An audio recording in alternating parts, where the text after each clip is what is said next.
As far back as I can remember being a little kid, my dad drank every single night. He would come home from work and go straight for the bottle. And he didn't drink just a little bit. He drank enough so I could tell the difference, even as a little kid, between normal dad and drunk dad. And drunk dad was scary. He always seemed to be just about to explode into anger. There was always this anger that seemed just beneath the surface. It was just ready to come out. And so I was scared of him. I had an older sister and a younger sister, and my older sister was the good kid. My younger sister was not the good kid. So I kind of got left behind, or I felt like I was getting left behind. I had middle child syndrome. So I felt like an outsider. I felt like I didn't matter. I felt like I didn't belong. And whenever I thought about trying to call attention to myself, to belong, I was afraid of the anger that might come. And one night in particular, this was worse than normal. My dad was trying to cook barbecue or something, or getting the meat ready in the kitchen, and I kept trying to talk to him. I kept trying to play with him. I kept trying to joke around with him, but he was just angry at something. I have no idea what. But every time I tried to approach him, he would just, God damn it, motherfucker. And I was just like, what did I do? What did I do? And I remember my mom tried to explain to me why that was happening. But I remember that the words she was telling me didn't help at all. They were just these vague words about sometimes people get angry and you never know why. And my impression as a little kid was the whole situation was that he would get drunk, he would be on the verge of anger, and she would kind of just retreat and say, hey, that's not my problem, that's your problem. So that made the problem worse.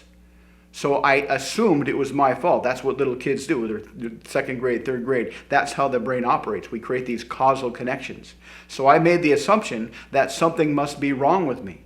I must be broken somehow. That's why I'm an outsider in my own family. That's why nobody wants to talk to me. That's why people get angry at me. I must be broken.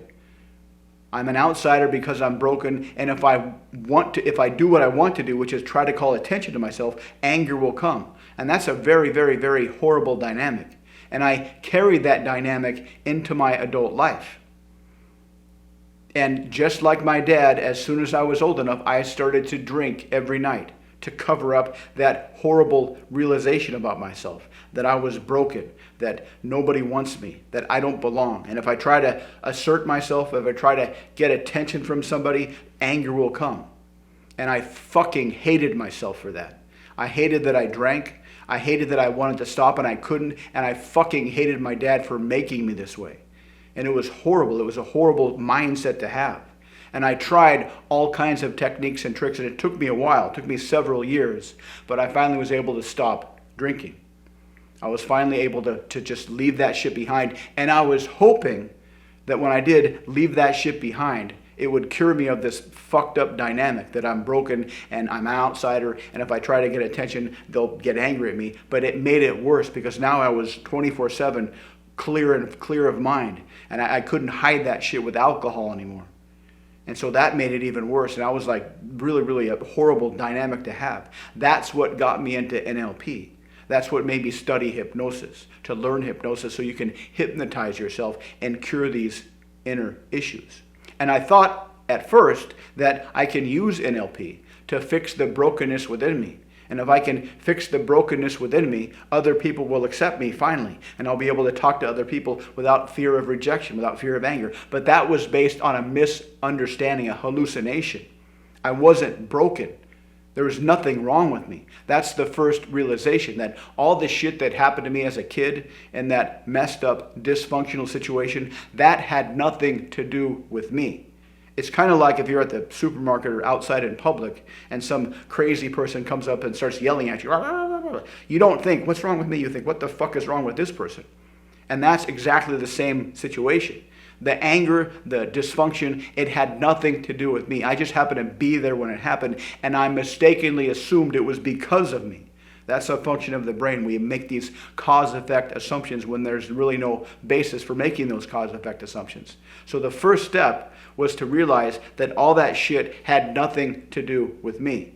But that was just a logical understanding. That doesn't do much for your subconscious. That doesn't do much for your emotions. You need to let that realization sink down into an emotional level.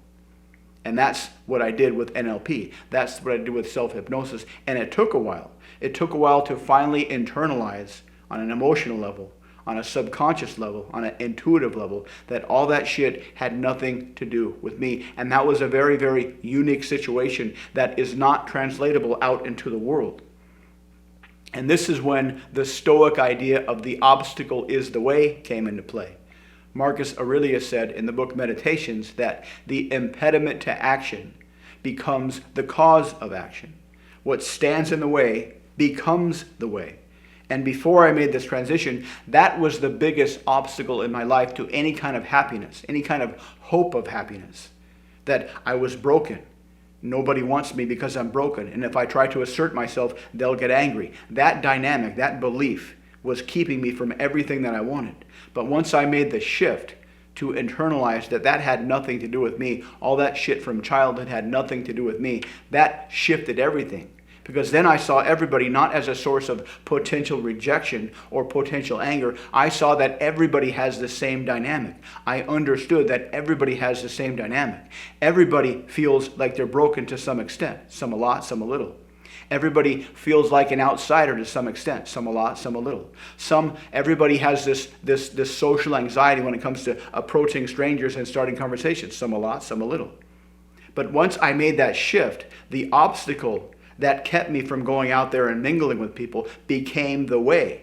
The obstacle became the way. Because once I internalized that dynamic, that it was false, and that there's nothing wrong with me, and I understood that everyone has that same dynamic, they were no longer a source of potential rejection. They were a source of potential pleasure because I knew what everybody wanted. Everybody wants to express themselves. Everybody wants to feel good in a conversation with somebody. Everybody wants to feel like they're part of something. And that's something I could give to others simply by using my language, simply by using my personality, simply by using my charisma that I had developed. And that became the way. That is that opened up everything. That opened up all the potential to realize that everybody is waiting for somebody else to go first.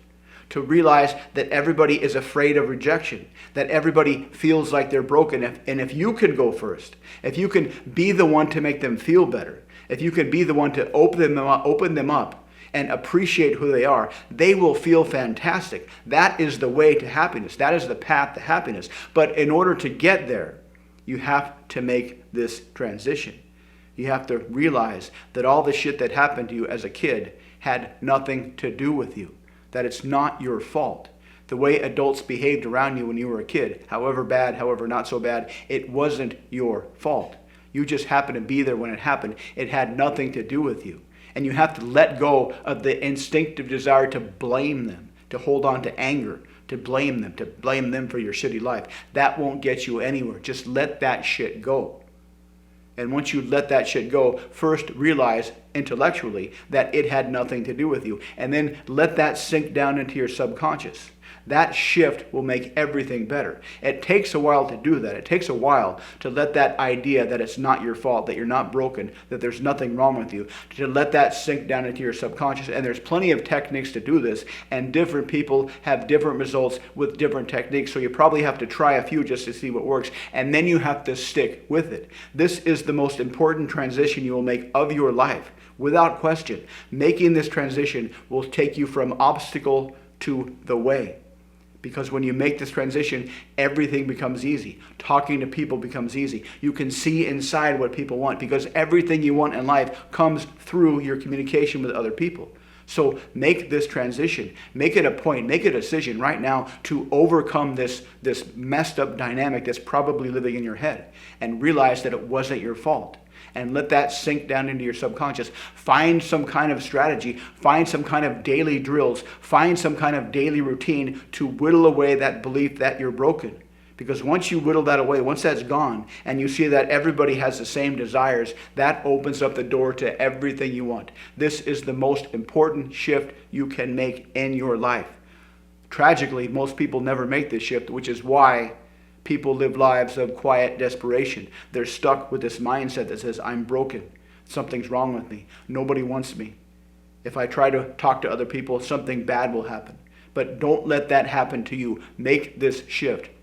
This is the most important shift of your life. I cannot emphasize that enough. So do something. Make a decision today to do something every day to get rid of that fucked up belief and realize that there's nothing wrong with you, and realize that everybody else is waiting for you to go first and make them feel good because of you. That's your mission in life. No other mission, no other purpose can be achieved unless you make this shift. So make the shift.